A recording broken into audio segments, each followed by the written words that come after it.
What's going on, everybody? Ash here, and you are about to watch the pilot episode of our brand new series, The Watchlist. We're super excited to bring it to you, and we can't wait to hear what you guys have to say about it. With that said, we wanted to offer a quick spoiler warning for the game that we talk about in this episode, Gato Roboto. We don't offer any, or we don't go over any major spoilers, certainly not story spoilers, but if you want to go into the game completely blind with no idea what to expect in terms of gameplay elements, power-ups, certain boss sequences, then perhaps hold off on listening to this for now until you've played the game or finished it. Just wanted to offer that spoiler warning there, but otherwise, let's get going.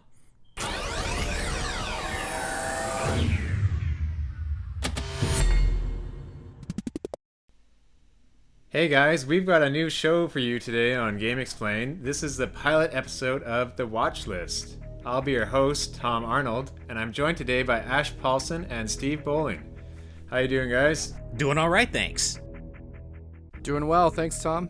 Okay, so here on The Watchlist, this is basically a show about if there's a game that we all like as an indie game that we think has a lot of potential, that we're going to keep an eye out for, but then see how it actually does when it releases.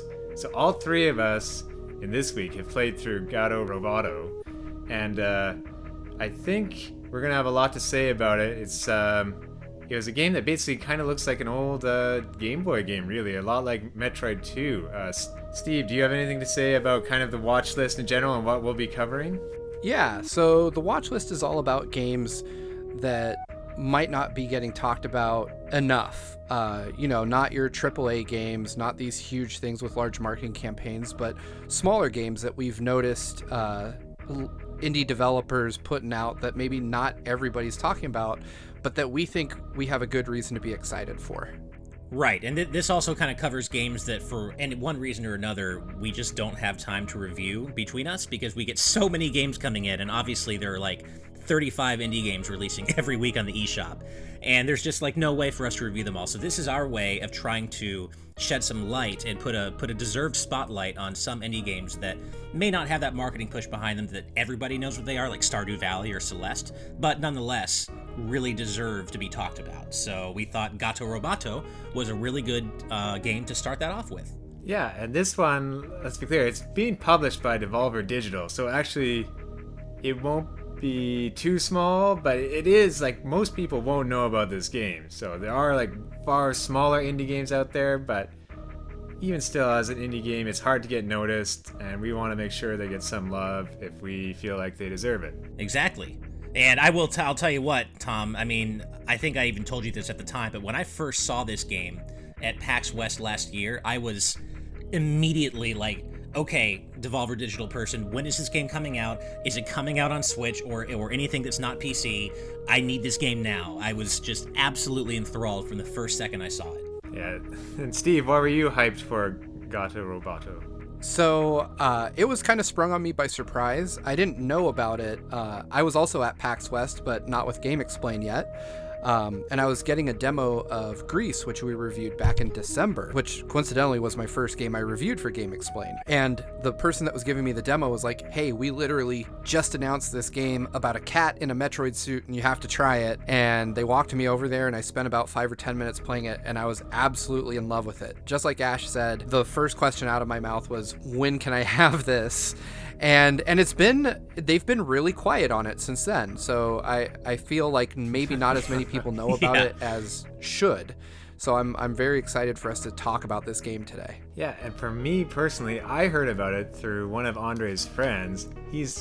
It's like, what have you seen of the show? What's good? And he's like, there's this one game you have to see. You're a cat in a mech suit, and it's basically a Metroid, and there's a scientist, and he's like, Kiki no, and he was just so excited about the game, I had to go see it, and sure enough, it delivered when I played it at PAX, so it's been great it's great that it came out not 4 years after or anything, like relatively quickly. Right, so the people who did see it from the get-go and saw what there is to be excited about didn't end up forgetting about it, like, years later. Yeah, and this game was made by Doinksoft, which I haven't actually heard anything about them yet. Have any of you guys heard about them? Sort of spoilers, getting to the credits, there were a fair number of people in the credits themselves. It didn't look like just like one guy. This is my first time seeing the name, but I will say that I do love the name. I mean, it's just fun to say. Doinksoft. Yeah. it really goes in with some of the great sound effects they have in their game, probably. Now, so yeah, relatively new developer. Ironically, with indie developers, a lot of the times they change their name on every project. Like, there might be a team and it's just for one project, and then they disband and creates a totally new team. That's why this one indie creator called Bennett Foddy suggests actually to have your name on the game, which is why he'll do things like a game by Bennett Foddy for that getting over it, where you're kind of in a cauldron. And it's an extremely painful streamer-friendly game. So yeah, unfortunately, with a publisher at a show floor, it's usually the publisher there, and I think Devolver, I don't think they had necessarily the developers there, but they could have been from a different country too. So, but moving on now. So this game, we were hyped for it at PAX West last year. We didn't hear too much about it. It's out now. We've all played it. Did it live up to the hype, or like, what are some things you enjoyed? Did it sort of match what you thought in your mind of what you would get? For me, it lived up to the hype, definitely. Usually when I get a game during the review period, I struggle to get through it one time. I've been through the game 3 times now, and each time is a little bit more fun than the last because I know what I'm in for, and I keep chipping away at the amount of time it takes me to clear the game. My first run through took me about 3 hours and 30 minutes. Now, by the time I've run through it 3 times, I'm down to under 1 hour. Oh, wow. And the game really helpfully provides a timer at the bottom of the screen the entire time you're in the mech suit, so you can keep track of how you're progressing. So I think speedrunners are really going to like it. But for me, just as a simple little digestible game about a cat, in a suit, it doesn't take itself seriously. It's full of, cute humor, and I just really enjoyed playing through it. Yeah, same here. Yeah, I mean, I can't really complain at all. I got exactly what I wanted from it, which is this, Game Boy-esque Metroid-type platformer starring a cat in a mech suit. And I mean, really, that's all you needed to sell me on anyway, because you got cat in a mech suit, 2D platformer. That's it. That's all I need to know, really. And unless it's a dog in a mech suit, which is also awesome. But yeah, I had a great time. It's very bite-sized. It's a little shorter than I was expecting, not necessarily in a bad way, because I very much value bite-sized, shorter gaming experiences these days because, I'm a crusty old adult and I don't have time to play 100-hour games all the time. But yeah, I finished my first run in about just under 4 hours, so probably like maybe 20 minutes longer than you, Steve. And I have not played through it multiple times. I just finished it last night, but I had a fantastic time, and I will say that even though the story doesn't take itself seriously at all, there is a nice little emotional undercurrent. If you do decide to get into the story and you kind of get, not that there is that much story because it's only a 4-hour game, but the way things turn out and the twist at the end it's kind of sweet, and it's a little sad, and but again, this is not like an emotionally draining game. It very much is tongue-in-cheek, and you're playing as this cute little kitty called Kiki. I mean, how seriously could a game like that be taken, narratively? And it's just a blast. The game doles out power-ups to you at a nice, consistent pace. You always feel like exploring just that one more room, just around that next corner. It's a very hard game to put down, and it's pick up and play. It is not more than what it tries to be, but that's refreshing. It's not trying to push the boundaries. It's just a very good example of what it's trying to be, and it happens to be the fact that you're playing as a cute little cat in a mech suit. It's awesome. Yeah, and for me too, there's a lot of that humor that was in the demo that went through the majority of the game, and I guess towards the end though it becomes maybe a bit more touching or slightly sad, but yeah, it was it's the amount of humor you want. It's like a comedy movie where the guy like turns things around and gets better at the end. Like, exactly. You can't have a comedy all the way through. You can't have like 40-year-old virgin just laughing towards the end too. That's probably like a terrible movie to compare to. But I was gonna say, I love that we're talking about the 40-year-old virgin in a discussion about a game, with the stars a cat in a mech suit like that. Yeah. I love how we got there somehow. It's a pretty sharp turn. Yeah. Anything's possible in the watch list. So are you saying we got to have Steve Carell playing the commander in the inevitable film adaptation of he would Gato Roboto? Fit quite well. He actually would, wouldn't he? There we go. And what's interesting about the commander in the game, it's just a black and white game, so he kind of looks old, but you find out, he's actually quite young towards the end. Like, he's right. He is not an old man. Right, exactly. You find that out in a very interesting way. One thing I will say is that it doesn't necessarily have to just be looking like a Game Boy game, because throughout the game you'll find these items, they're called cartridges, that unlock, one each will unlock like a new color palette for you to mess around with. And they're all pretty basic, like two-tone, but they're still really cool. And I don't know about what you guys settled on, but I played, I would say, through most of the game in the Meowtrix mode, or the Meowtrix, was that kind of lime green Game Boyish hue. I'm not gonna lie, I stayed with the default theme throughout most of the game. I only started experimenting with them when I was up to like 13 out of 14, and I just wanted to see all the colors. On this one, I stayed with the default one because in Saving Mr. Taco, I actually tried a whole bunch of different ones, so maybe I was kind of burnt out from trying different Game Boy Color variations. That makes sense, and the beauty of it, literally, is that it looks great even in its default state. I mean, obviously you have to be down with a black and white experience, but if you are, and you're down with kind of a different alternative art style than what you'd see in most games these days, it's awesome. Yeah, it's a fun way to mix it up, and I don't think it's actually too hard for the developer, although I could be completely wrong in that. They could have spent half their development time on those colors for all I know, but... Right. Well, I will say that despite the minimalist look, the pixel animation in this game is beautiful. It's really impressive, super smooth, especially the dash move that you eventually get. Yeah, the dash move is really well animated. The one piece of animation that, honestly, and maybe I analyzed it more because you see it most often, is the way the helmet comes over Kiki's head when she jumps into the mech suit. I really like just the smoothness of that animation, but there is another thing you keyed in on, Ash, talking about that dash move. Traversal in this game, which is a really important element of any Metroid type game, is incredibly fun. It just feels good to move around and pilot that suit as Kiki, and it also feels good to play as her outside of the suit. Right, because it becomes almost like a stealth game when you're playing as Kiki outside the suit. Not in the sense that you actually are in a stealth condition, but you have to avoid enemies. You can't fight back because you're a cute little kitty, and that's literally all you can do. And you're, on this planet with all these mutated monsters and stuff. So you can't fight back, and you're basically one-hit kill. Like if you even touch an enemy, you're dead. So it goes from being this like super cool Metroid-style platformer, you have all this firepower, you feel really powerful, to when you get to a point where you have to play as Kiki outside the suit, suddenly you're very vulnerable. It's almost like playing as Power Suit Samus and then having Zero Suit Samus at the end of the end of Metroid Zero Mission, when you'd have that extra scenario at the end. Yeah, I was thinking exactly that, just earlier in the game, and also there's a ton of save points, so it's never too painful if you get that one-hit death, so it's not too bad. Yeah, it's not a punitive game at all. I never, of course, I died a few times throughout, but it's not especially hard, and when you die, I never felt like, oh my god, there's so much backtracking, I'm so frustrated. As you said, save points are pretty ubiquitous, so you never feel like you've lost that much progress, which is nice. Yeah, absolutely, and the game encourages you to use those save points because that's how you get your suit. If you have to leave your suit behind and you go to another save point, you'll get suited back up. So the game actively encourages you to hit those save points as often as possible.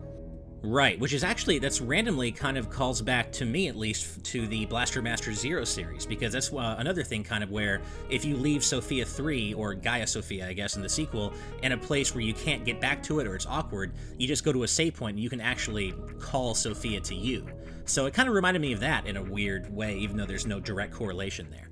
And another thing, too, kind of going back to a comment we were talking about before recording, how it's kind of like a simpler version of Metroid, or I believe Steve said Metroid Lite, sorry if you said that, Ash, where you don't actually pick up health from killing enemies. You only get your health recharged at the save points. Right. Which I found that to be an interesting decision. I won't say I loved that, only because it did end up making the enemies feel like they were kind of inconsequential. Like there's really no reason for you to ever destroy any enemy that isn't directly in your way. I mean, sometimes you'll have these rooms where you have to kill them all to get back out, but in general, I found myself skipping enemies pretty soon because they don't leave any pickups, and there's really no compelling reason to destroy them unless they're in your way.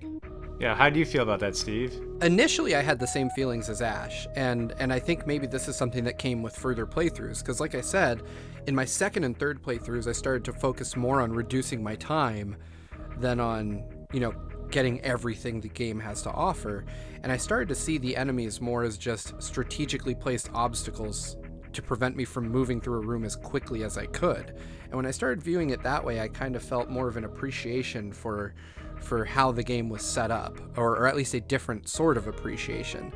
I really do think that the developers designed this game with speedrunning as one of their foremost concerns with it, which makes sense, because if you want a short game to have a long life, what better community to tap into than the speedrunning community? So I suppose I never felt really like the enemies were inconsequential, but more that they were just barriers to progress in kind of a less direct kind of way than we expect from most Metroid-style games. That's a great point. I completely agree with you that the game is absolutely geared towards speedrunners, especially once you've done that 100% run, or as close to you can get. And then you're just trying to shave seconds off your time, minutes off your time, as you've been doing, Steve. And it kind of reminds me of the design mentality behind Mega Man 9, which of course is not a Metroid-style platformer, but it is a 2D platformer, obviously. And that game initially feels way too short and way too much like a Mega Man 2... whatever, well, Mega Man 2 Circle Jerk, I'm just gonna go ahead and say it. But then you go ahead and play it, a few more times, and you realize, oh man, it's not really about how long the game takes to beat, or even about the journey necessarily after you play it the first time. It's about, how do I get from screen to screen as quickly as possible? How do I maximize the use of my special weapons? Which special weapons are best in which situations? And I think that is kind of the mentality you have to go through with Gato Roboto after your first playthrough, as you said, Steve, because it really is about maximizing all the abilities you have at your disposal to get through the game as quickly as possible. Yeah, and I guess it's kind of spoilery, but the game does a really good job of warning you in kind of a almost breaking the wall way that once you get past a certain point, like if you want to get 100%, you shouldn't go any further. Right, and I'm of two minds on that. I did really appreciate that because, any good game will message, to the player, hey, this is the point of no return. If you want to go back and do anything, turn back now, or else you're going to go do the final boss and all that. So I appreciated that, but a lot of games that do that still let you reload your save before the point of no return to go back and do what you missed. And so I wasn't really thinking that this game wouldn't, but it doesn't, and that's actually kind of a design decision I don't like, is that once you finish the game, that point of no return really is a point of no return. You can't load that save back up and then go complete whatever you missed. Like, you actually have to start a new game. And I didn't like that. It's a footnote in terms of how much I like the game otherwise, but I have to say, I wish the game did a better job of saying, hey, not only is this the point of no return, but this is different than in other games where if you go past here, you really can't come back and do anything else. You have to start a new file. So that I didn't love, but it's a minor issue, all things considered. Yeah, I agree with you, Ash. I was a little disappointed after my initial playthrough when I realized that if I wanted to go back and look for anything that I'd missed, I had to start the entire game over. Like you said, though, it's not a major concern for me because it is a very short game. So in a way, what is admittedly a poor design decision, in my opinion, doesn't affect it nearly as much as it would if it were, say, a full-scale release where you sink dozens of hours into it. Yeah, no, I completely agree. It's not as though, taking on another playthrough, if you feel like it, is this huge Herculean task. As we've been said, I think we all finished the game in around 3 to 4 hours, which is obviously very bite-sized. Yeah, it's not terrible, but at the same time, it's kind of like, well, respecting time of the player, especially for old old folks like us, is nice. Yeah, exactly. I will say, I guess if I had one persistent issue with the game, it would be polish. It just seems like some things are not quite as polished as they could or should be. Now, I know this first one is going to pertain mainly to me and the other copy editors out there, but there are a lot of typos and weird grammar issues and just things that I wish I didn't see in a finished game. However, I realize that is not as nearly as important to most people as it is to me, so I'm willing to let that go. However, I did get one error where I couldn't load my game. And so I was like, oh man, did I lose my progress? And thankfully, it was just that I tried to load my game, and then the game crashed, and then I was able to reboot it and get into my file no problem. But things like that kind of suggest to me that maybe this game could have used even maybe another month in the oven in terms of just ironing out those polish issues. Steve, did you run into any bugs like that? I didn't run into any bugs per se. Obviously, we all ran into the same typos. And Ash is correct. Even though I have less of an editing background than Ash, it did bug me to some degree to see, like, just standard things that would kind of make me cringe. Yeah. If I was reading over them anywhere else. But again, it's a minimal impact on my enjoyment, and like Ash said, save for a small subset of folks, it probably won't really bother anybody. The one thing that did bother me, and I don't know that I'd call it a bug, but Tom, you and I were talking about this earlier, is there is a point in the game where if you miss an item, you can literally never go back and get it. And it's if you're a completionist, that will bug you to your core. And it's a fairly good item. It's a suit upgrade. I won't spoil it, but basically you're left at a point where the path to go there is effectively completely closed off. And I maybe spent an hour or more trying to figure out a way around it and couldn't find anything. So I'm hoping they address that in a patch, but I don't really know. I didn't run into any game-breaking issues aside from that one very annoying, and again, don't want to necessarily call it a bug, but I think it was just a very poor design decision. It's interesting because I actually know which room you're talking about, and I don't want to say anything, of course, because it's a spoiler, but I actually, and this may be two different things, we didn't talk about it that in depth before the discussion, but I actually was able to find my way back to that room where that sequence happens, and I went to the left and got a hidden item there. But it sounds like, Steve, you're talking about a different item in that sequence, correct? Correct. So you're in this sequence, you're being chased by a one-hit kill vehicle, and that vehicle remains parked where they left it. So if you continue down that path to the right of that room, you will run into that vehicle, and if you touch it, you'll just die, and there's no way around it. Interesting. Okay. That does seem like the kind of thing that could be patched out rather easily, though, hopefully. Right. They would just need to reset the position of that or despawn it or something. Right. Yeah, make it one block shorter or something, just so you can climb up the wall and hop over it. Exactly.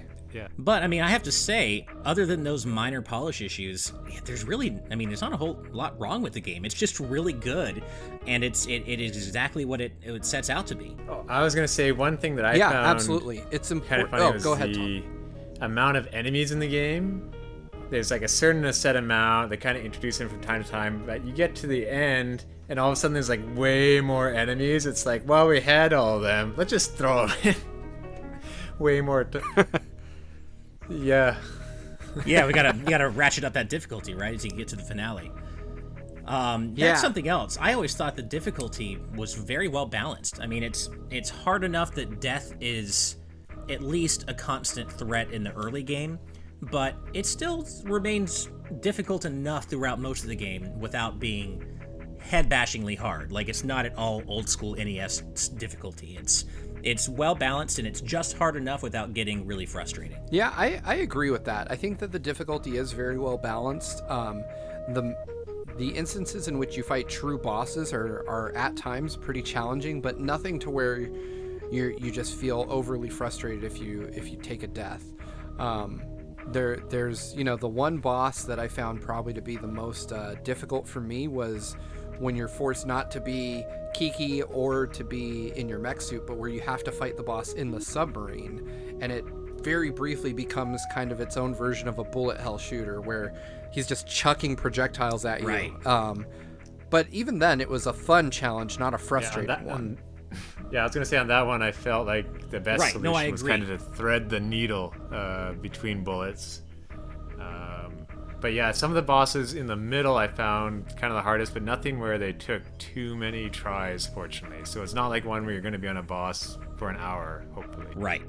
One thing that I found pretty cool, and I don't know if this just seemed like the experience I was having or if I actually did do things out of sequence, quote unquote, but I love the way that you can use missile jumping, kind of like bomb jumping in Metroid games, to make jumps that you probably shouldn't be able to make without certain upgrades. So I don't know about you guys, but of all the main areas, I actually went to the heat area first. I did not go to the aqueducts, which it seems like with the level design, that's where you're supposed to go first, but I figured out missile jumping, and I'm like, you know what? Let's see how far I can get going this other way, and I ended up finishing the whole area. Wow, that's pretty impressive. I will admit that I took the path of least resistance and ended up in the aqueducts first on every playthrough. Nice. I think I just wanted to see if I could, if I could get the game to a state where I couldn't progress. I just wanted to kind of test the boundaries and break the boundaries, I guess.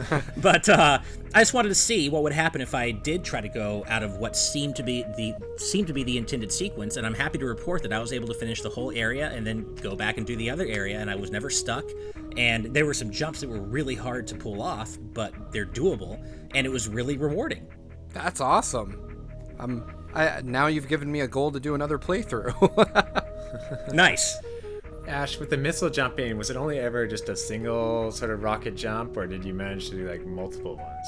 I would do multiple ones. So the way that I would use the explosions to propel myself over an edge that I couldn't reach just by jumping. So it wasn't about firing missiles downward to stay afloat. That happened sometimes, but it was more about using the explosions against the walls to kind of give Kiki the height that she needs to get over these platforms that she can't naturally jump over. Oh, well, that's great. Now, just to make a quick segue here before we maybe don't mention it, this game, it's very simple pixel art, but one thing that's not simple is definitely the audio in terms of music and sound effects.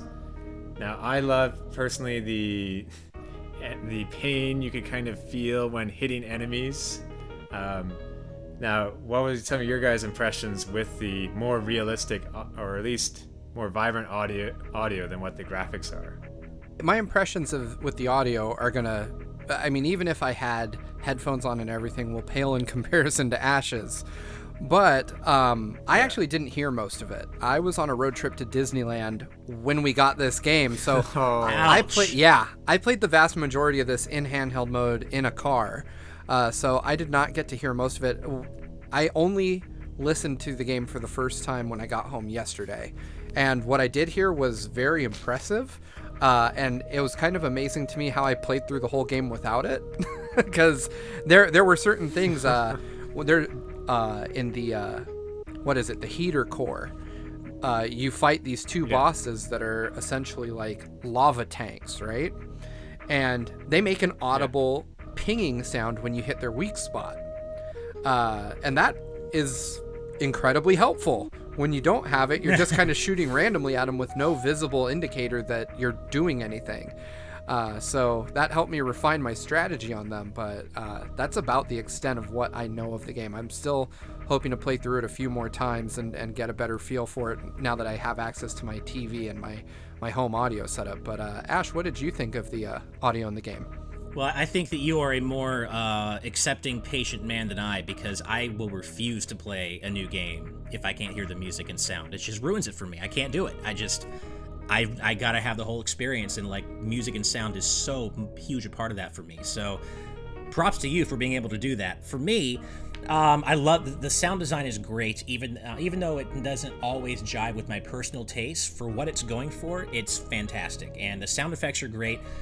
It's funny because, as you said, Tom, when you look at the graphics and you look at the style, you immediately think, oh, this is going to have old school NES chiptune style music, and that personally is what I like. And so I would have loved to have a soundtrack like that in this game.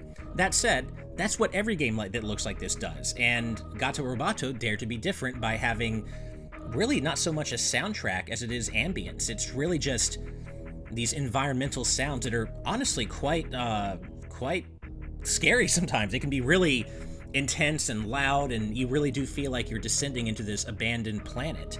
And so it kind of offers this kind of interestingly opposite sound design from what you're looking at, because you're looking at this cute pixelated art style, but the sound is kind of intense and dark and just, again, very kind of domineering almost.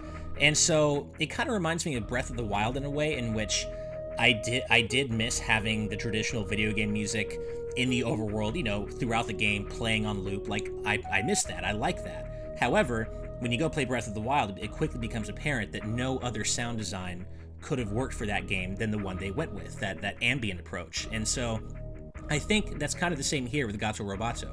Is it what I personally would always go for? No. But I think it's cool that it dared to do something different, and I think it makes it stand out all the more for it, and it does it really well. Yeah, I would be really impressed by, let's say you destroy a crate, you hear every single piece falling on the ground, or there was a bug enemy with sort of 6 legs, you'd hear every single leg as it's walking towards you or just mulling around. And I will point out that there was a mobile game that was kind of similar in like a grayscale pixel art style that you would think would have a simple chiptune thing. It was called Cannabolt, and it had a very kind of realistic sound and breaking glass as you jump through buildings and skyscrapers and like a sideways runner. Oh, nice. And I believe the music was by Danny B, and I remember it was Adam Saltzman, and he was saying, "You sure you want the music like this?" And it's like, "Yeah, I do." So I wasn't entirely surprised by it, but it was a bit different, and so I really enjoyed it too. Now, one thing I will point out is in some of those rooms where you have to clear out all the enemies, you'd get this really menacing music, and it kind of sounds like, man, it's gonna be super tough, but it'd just be like 2 simple enemies that maybe take a couple hits. I thought that was a bit of overkill. Yeah. Yeah. I will say that the game gets weirdly easy at times. Like, I do think the difficulty balance is mostly great, but it's funny because those rooms you're talking about where you're locked in and you have to defeat every enemy, I think the developer thought they're way harder than they actually are. Because they're supposed to, I feel like they're supposed to be imposing, and when that happens in a Metroid game, it can be imposing, but in this game, it's really not. Most of the basic enemies, with a couple of exceptions, are really easy to dispatch, and once you learn their patterns, they're pretty easy to avoid as well. Yeah, that's definitely something I agree with. So I actually did get a chance to hear this foreboding music that you're talking about when you're locked into an area, and it's so funny because I had the experience of playing through those locked rooms without hearing that at first and thinking like, oh, it's just another locked room. And when I finally got home and played one of those rooms with the ability to hear this music, I was like, wow, this is like really ratcheting up the stress level in these for no good reason. Like I usually fire 2 or 3 missiles into the room and then the doors are unlocked. I'm like, the music goes just a little too hard there. Yeah, no, I agree, but it does add to the overall sound profile the game is going for with this, this kind of ominous alien Metroid-esque planet. And yeah, I think, even though I love my chiptune soundtracks, I do think the way they went was the way to go for this game. Definitely. Yeah, absolutely. It helps it stand apart from really what is a litany of just chiptune and pixel art games that are out there, especially on the Switch. Right. And I will say, just because you were mentioning handheld mode for a bit, I played in both. I played most of it in docked mode, but I played a decent chunk in handheld, and the game plays and runs beautifully both ways. I agree with you, except for one caveat, and it's a weird caveat. Okay. But later in the game, once you've collected a certain number of cartridges, you can unlock the ability to auto-fire your gun. And I don't know why this is, but when you're auto-firing and Kiki is running at the same time, the frame rate starts to drop fairly dramatically. Oh, man. Okay. And it's just a weird thing. Like, screen scrolling becomes very I don't know exactly. Stutter. Like there you go. That's what I'm looking for. It starts to stutter a lot, and it's very noticeable. Now, this was in handheld mode that I noticed that. I haven't tried to do it in docked mode, so it may be that doesn't appear there, but I just thought it was very strange because there's plenty of opportunities to see tons of stuff on screen, and the frame rate doesn't drop at all. It's just in this one very specific scenario. Huh.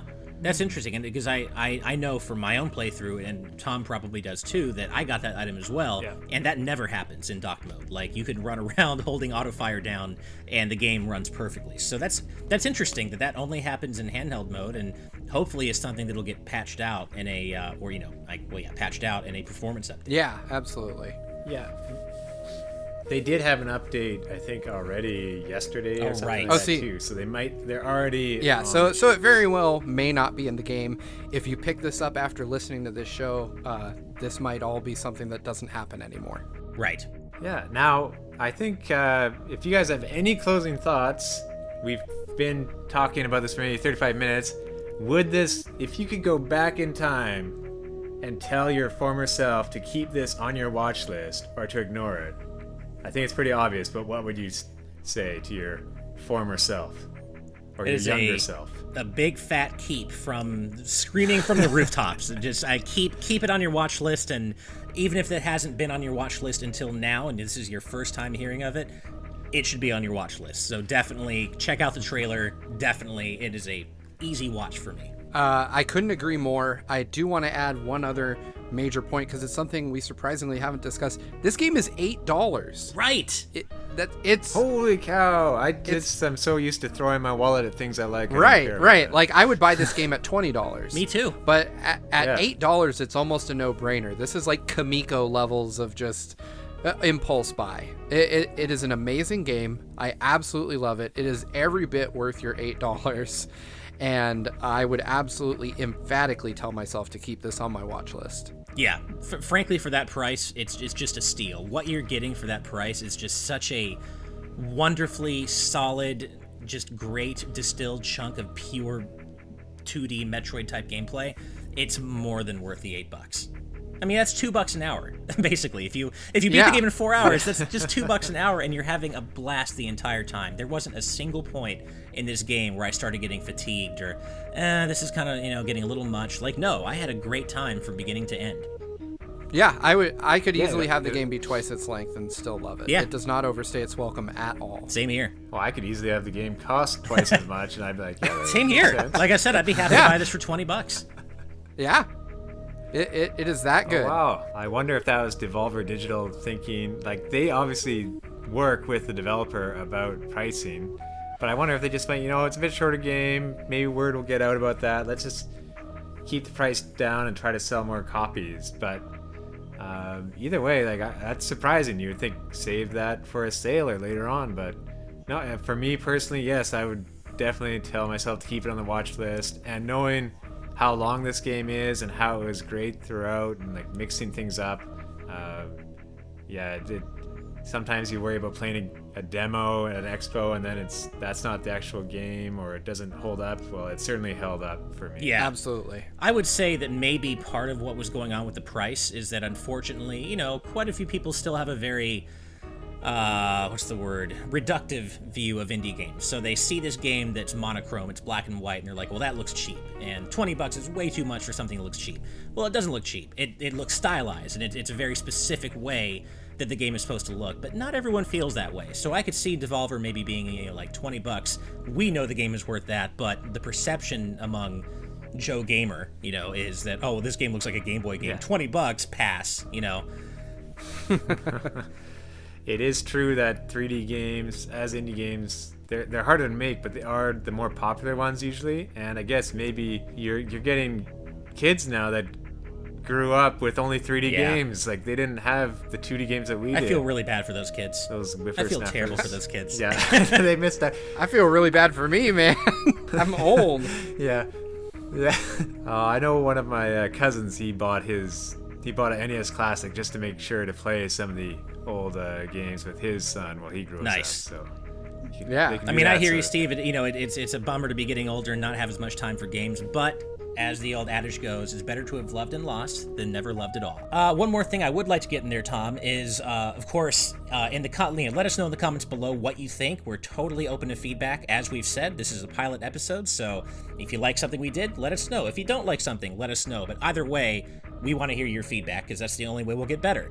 Also, just please know that this series is funded by our Patreon dollars, so if you do like what we're doing here, please consider going to check out our Patreon page, maybe seeing if there's anything else you might like. But either way, we do very much appreciate every single one of our fans and audience members, whether you're a Patreon member or not. So with that, Tom, I'll throw it back to you. Well, I think that's a great way to wrap up this episode of the Watch List.